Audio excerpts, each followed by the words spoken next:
Merci, Monsieur le Président.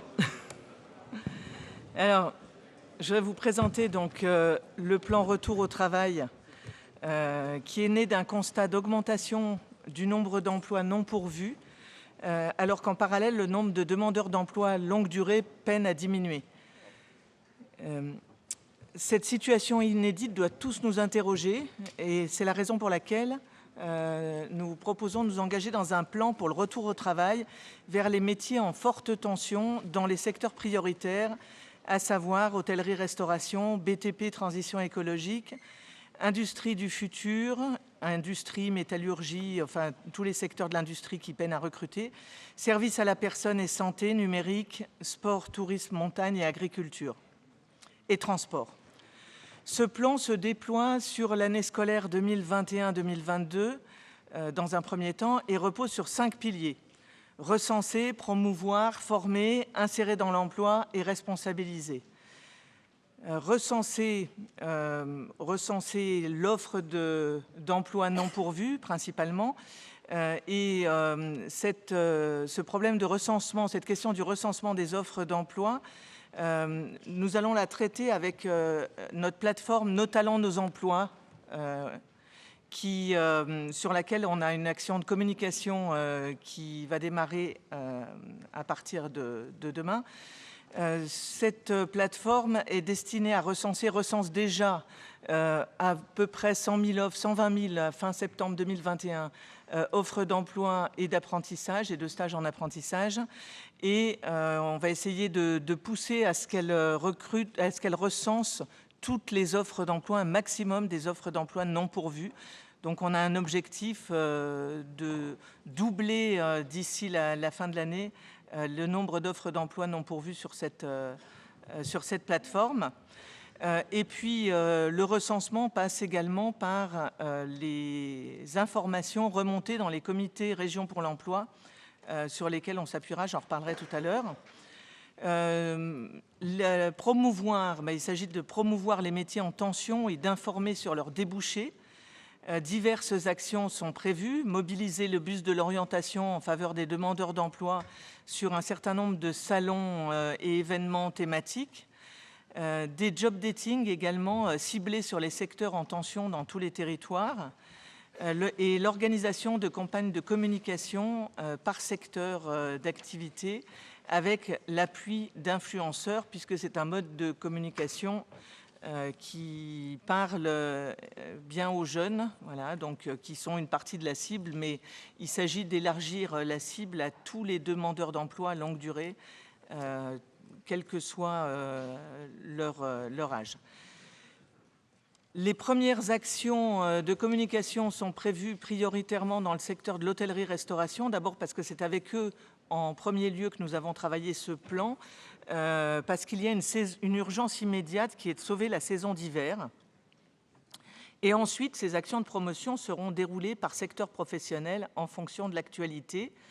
Le bâtiment en octobre, en s'appuyant sur les coulisses du bâtiment, l'industrie en novembre, le numérique en décembre, service à la personne en janvier, et puis l'agriculture au moment du salon de l'agriculture.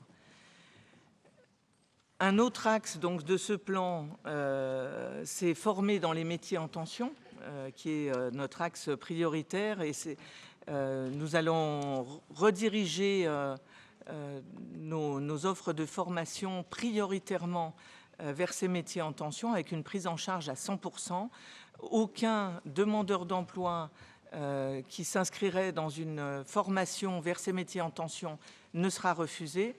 Et ça, c'est la réponse court terme.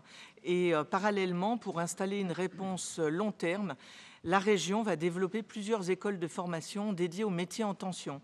Alors, sur le modèle du campus région du numérique à Charbonnières, on va tâcher d'étendre ce modèle à d'autres métiers, les techniciens de laboratoire, les métiers de l'industrie, l'aéronautique.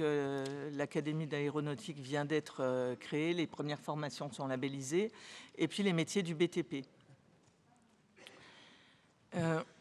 L'objectif de ce plan, c'est d'insérer dans l'emploi et d'insérer durablement dans l'emploi. On va s'appuyer pour ça sur un pilotage local avec des dispositifs mis en place au cours du précédent mandat. Je veux parler des comités régions pour l'emploi qui ont été créés en juillet 2020 au cœur de la crise sanitaire et qui ont pour objet prioritaire de répondre aux difficultés de recrutement des entreprises locales en mobilisant les outils des pôles emploi locaux et de la région, en particulier la formation. Donc ces instances territoriales ont été vraiment une expérimentation unique de la région, fonctionnent bien et s'appuient sur les CARED, contrats d'aide et de retour à l'emploi durable notamment, qui sont des dispositifs sur mesure, adaptables aux réalités du terrain et qui ont pour objectif de favoriser l'accès des publics en difficulté à des emplois disponibles avec une insertion durable dans ces emplois. Dans cet objectif d'insertion durable dans l'emploi, nous allons également tâcher de responsabiliser tout le monde en approfondissant la démarche droits et devoirs qui a déjà été engagée auprès des organismes de formation par le biais de marchés publics avec la mise en place de nouvelles modalités de financement avec une part variable dans le prix en fonction de l'insertion durable des sortants de formation.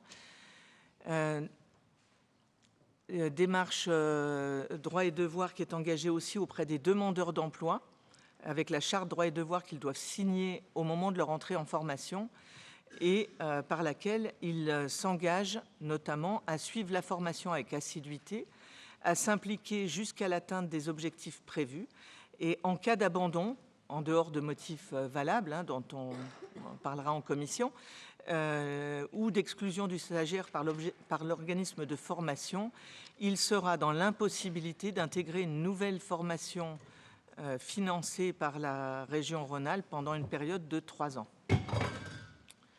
Il devra s'engager également à rechercher activement un emploi ou à s'inscrire dans une démarche dans ce but. Et puis, il y a une responsabilisation aussi des entreprises dans le cadre du dispositif CARED, puisque dans le contrat signé avec la région, elle s'engage à recruter durablement les personnes qui ont été formées dans le cadre de ce contrat.